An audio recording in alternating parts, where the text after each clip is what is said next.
Hello, everyone, and welcome to the Milan Sharma Show, a show that discusses a variety of subjects through the lens of civil discourse. I'm your host, Milan Sharma, and today I'll be discussing the subjects of aloneness and loneliness, why they are so different even though they sound exactly the same. So, I'm going to tell you a story.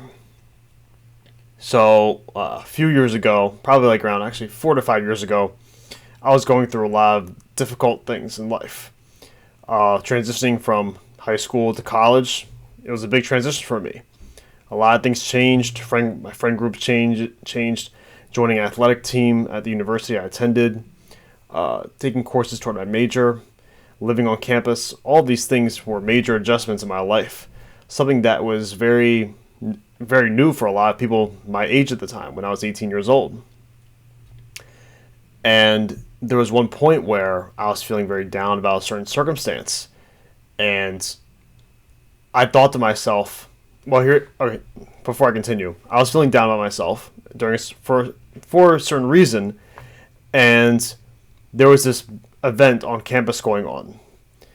And I honestly thought about skipping because I was feeling low. I was feeling down. I was frustrated.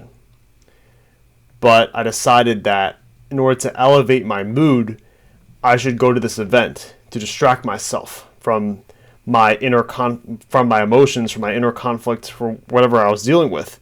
I decided to go to that event. But what I found in attending that event was that I didn't escape my emotion or my sadness or my feelings of loneliness. In fact, being around a group of people at the time, because I was around a group of people eating decent food and playing games, but as I was around a group of people that were happy, in that moment I felt the most discontentment because all the people around me were having such a great time, and it made me realize that wow, I can't share these emotions of these good feelings right now. I can't feel that right now because I did not deal with my inner conflict first.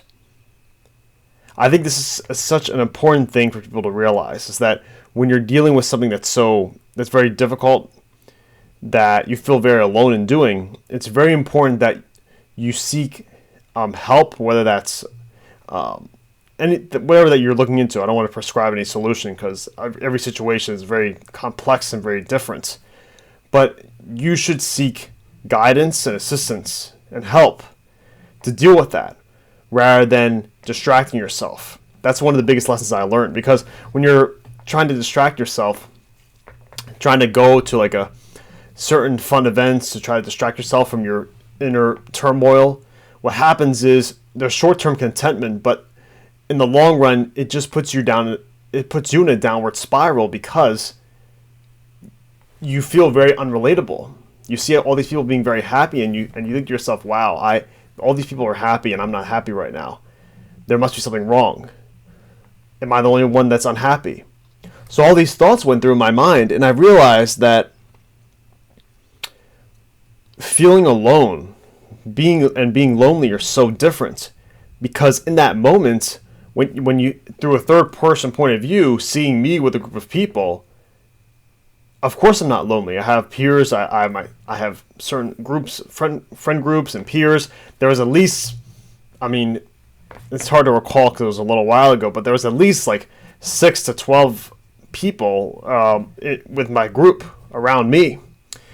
And yet even then, even though I was conversing with them, even though I was playing games, eating good food, talking about fun subjects, despite all of that, I still had those feelings of discontentment because I did not address the source of that issue. So that is what loneliness is. Loneliness cannot be cured through having massive amounts of people around you. Now, aloneness. What does that mean? Now, aloneness gets a bad rap because I realize that a lot of people that, let's say, like if they're in college or anywhere, and they don't have a huge social life. They don't always go out every weekend.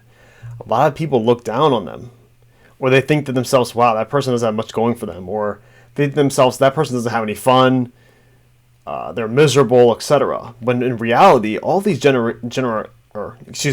all these generalities are actually a very big misconception to the reality. In fact, in a lot of situations, I've seen people that are constantly going out weekend after weekend after weekend, seeking validation because they feel so discontent with their own life. They can't sit alone, maybe not even alone, but even with some friends, they can't be in a still, calm environment, enjoying the simplicities of life. Just as simple as communicating with each other, hanging out, having meals, etc. All these things that are very simple in life. They can't do those things.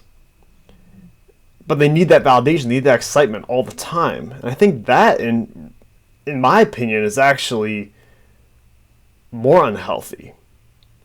So aloneness is the idea. So let me define aloneness before I continue. Aloneness is the idea that as a person, you are not around people. You're on your own. So like I'm sitting in this room right now. Nobody's around me. No one's in the house. I'm alone right now. That is aloneness. Now, loneliness is when you attach an emotion, you have a sadness emotion with feeling alone without... Okay, I'm going all over the place. Loneliness is the idea that you feel unrelatable with everybody around you. But aloneness is the idea that you're content without anybody around you. You don't need that validation. You don't need that boost of your ego, because you have that confidence already instilled in you, whether that's through your skill set, whether that's through athletics, whether that's through your accomplishments, what you've done in life, what you've achieved in life, or just confidence in a certain belief system, a certain moral compass that you have, serving your community, etc. There's a vast amount of things that you can have confidence in. And I think that's the biggest thing between loneliness and aloneness. And this experience that I dealt with about 4 to 5 years ago, it really shifted my paradigm. It really changed the way I view life as far as what it means to be lonely, what it means to be aloneness and loneliness. Those two contrasting terms. And made me realize that if people don't get the help and the assistance and the support that they need to get, it can be a very dangerous spiral. And that's where that's videos for a whole separate thing, as far as like mental health being such a huge thing in the United States and the developed world, developed countries, and even around the world. That's for a separate video. But yeah, I just wanted to discuss this with everyone watching this right now, because it's so important to distinguish that just a huge group, having someone in a huge group, seeing that on social media, someone with a group of 5 to 10 people, and someone hanging out alone, they're not always happy in that big group of people. So never assume that one person is really excited or very happy with their lives, when in reality they're just hanging out with a group of people that just to feel included, just to have some ego boost. So thank you everybody for watching. Please subscribe to the channel. The link's below. You can follow my channel on Apple Podcasts, Google Podcasts, Spotify, etc. All those things you can check out in the link below. Please comment, share, and thank you so much for watching. Have a blessed day.